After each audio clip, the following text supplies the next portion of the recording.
के आपको और मजबूत करेगी। सबसे पहले तो परमेश्वर का बहुत धन्यवाद है कि परमेश्वर ने सबको हमें आज का दिन दिखाया है ताकि हम फिर इकट्ठे होकर परमेश्वर की महिमा के लिए इधर मौजूद हैं। मेरी एक गवाही ये है कि जैसे कि 6 महीने पहले की मेरी गवाही थी कि मेरे बैकबोन में ना बहुत पेन होती थी। जो बैकबोन की लाइक जो स्पाइनल कोड होता है ना, उसकी एक हड्डी होती है, मेरी वो ना बाहर को आ गई थी। और वो जब हम उसको हाथ लगाते थे ना तो वो बुरी दिखती थी कि हाँ ये स्पाइनल कोड की हड्डी है जो कि हमारे ब्रेन तक जाती है। मेरी इतनी दर्द होती थी वो, जैसे जब मैंने स्कूल के पौड़ियों चढ़ना या बस में चढ़ना, मेरी वो बहुत दुखती थी। मैंने पास्टर जी को बताया, मैं कहा पापा ऐसे ना है कि आप ना प्रेयर करो कि ये ना ठीक हो जाए। तो खुदा के दास ने ना प्रार्थना की, इन्होंने मुझे ये बात बोली, कहते अगर तेरे में कोई भी कमी है ना तो कहते तो उसको दूर कर दे। कहते परमेश्वर तेरी सारी जो रोग हैं तेरे ना, कहते चाहे वो परमेश्वर की तरफ से है या शैतान की तरफ से है, वो सारे तेरे से दूर हो जाएंगे।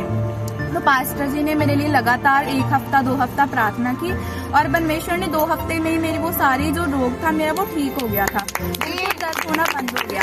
उसके बाद 2 महीने के बाद है उसी वो ही स्पाइनल कोड की वो ही हड्डी जो थी, जो कि बाहर को आई हुई थी, उसका कुछ नहीं था पर उस पे जब मैं बस में चढ़ने लगी, स्कूल की बात है, स्कूल में जैसे एकदम मैं बेंच पे बजी और वो फिर से वही हड्डी दुखने लग पड़ी मेरी। और फिर अगले दिन जब मैं स्कूल की बस में चढ़ने लगी, बैग डाल के, मेरा इधर भी कंधे पे था, मैं चढ़ने लगी, उसी स्पाइनल कोड की हड्डी पे जो थी मेरी नस चढ़ गई और वो इतनी दुखती थी। अगर मैं बैठ जाती थी तो मेरे से उठा नहीं जाता था, या फिर मैं क्लास के बेंच में बैठना, मेरे से उठा नहीं जाना, चला नहीं जाना, बहुत मेरे को प्रॉब्लम होती थी। और फिर चर्च आने लगना, हमने 3 जनों ने एक्टिवा पे बैठना। मैंने पापा को कहना, पापा ये बहुत दुखने लग पड़ी है कि आप सनोज भैया को बुला लो कि हम अकेले जैसे मैं आपके साथ बैठ जाऊंगी, मम्मा सनोज भैया के साथ बैठ जाएंगे, तो हम ऐसे चले जाएंगे कि मेरे से ऐसे नहीं बैठा जाएगा, ये बहुत दुखती है।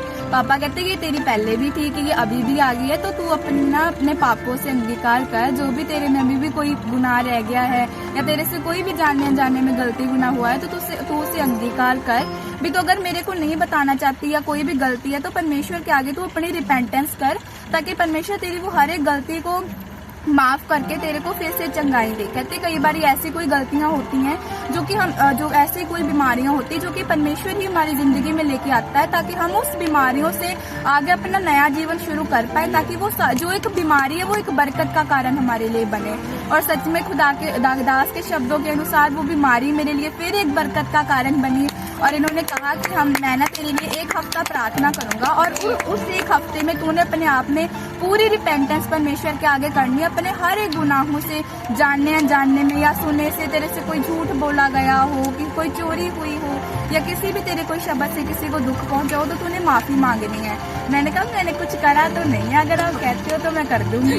तो कहते कि हाँ तू माफी मांग, कहते कि अपनी गलतियों को मतलब परमेश्वर के आगे तूने प्रार्थना करनी है। तो पिछले संडे मैंने चर्च में परमेश्वर के आगे अंगीकार किया और मैंने 1 हफ्ता परमेश्वर के दास ने मेरे लिए प्रार्थना करी और इन्होंने कहा कि मैं तेरे लिए मसा किया हुआ ऑयल तेरे पे लगा के मैं परमेश्वर के आगे प्रार्थना करूंगा। और परमेश्वर का धन्यवाद है, पर जैसे खुदा के दास ने कहा था 1 हफ्ते के लिए, और मैं आज बिल्कुल ठीक हूँ, मेरी कोई दर्द नहीं होता। और मैं बातों में ऐसे कर रही थी, देख रही थी कि दिख रही है, और परमेश्वर का बहुत धन्यवाद है कि बिल्कुल भी नहीं है। और जो एक्टिवा की थी, एक्टिवा पे हम 3 जने आते थे, उससे दुखती थी, परमेश्वर ने आज गाड़ी के साथ ही ब्लेस किया। परमेश्वर का बहुत